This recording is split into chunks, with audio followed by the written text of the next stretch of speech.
just thinking about collapse, and as I do this little bit of knife fiddly around with my favourite bushcraft knife, and I'm going to say it is my favourite bushcraft knife because I made it. Well, that's a lie. I bought the blank.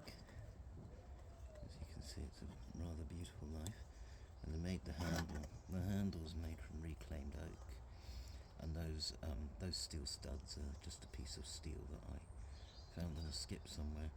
And what I've actually done is it had a double beveled blade, and what I've done is I've moved it over to a Scandinavian bevel, because I prefer that for the sort of type of things that I use a knife for. I'm more used to a Scandinavian bevel.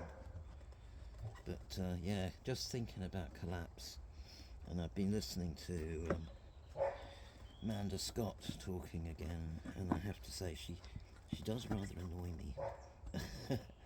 And it's first of all, she's constantly trying to rewrite history and tell us that the Celts were an indigenous people when they're not. They're Iron Age. The Iron Age was not a time when indigenous people lived. It was a time when society was highly stratified.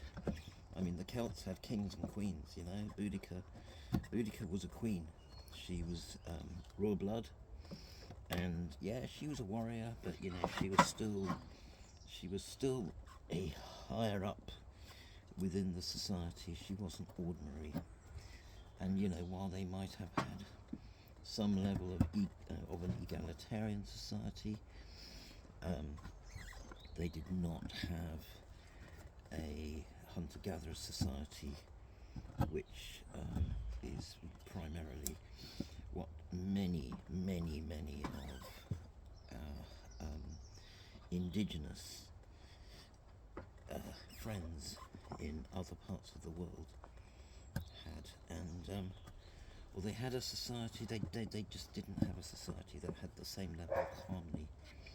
The thing about the Iron Age, it was a period of great deforestation, and while, you know, the Celts may have had druids, and we think that the druids worshipped trees and all the rest, we actually don't know much about them. There's nothing written down, and we have no history. The Romans wrote nothing down. The Romans were probably quite rude about their enemies, so that's not something that we can really explore here. But I do find the kind of the constant discussion about indigenous people a little bit offensive, and I think we have to remember that the far right, they absolutely love the idea of someone suggesting that there were indigenous people in Britain before the Paleolithic, and which is basically just not true. And there's, you know, I mean, she doesn't even talk about what indigenous means, and actually, this is part of the problem. Indigenous does not mean that you were born in a country.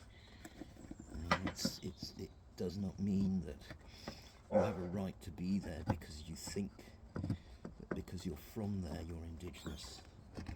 Indigenous is just in its truest sense, it describes the people who are connected closely to the land. I mean, I certainly am not indigenous in any way. I'm from an Asian culture.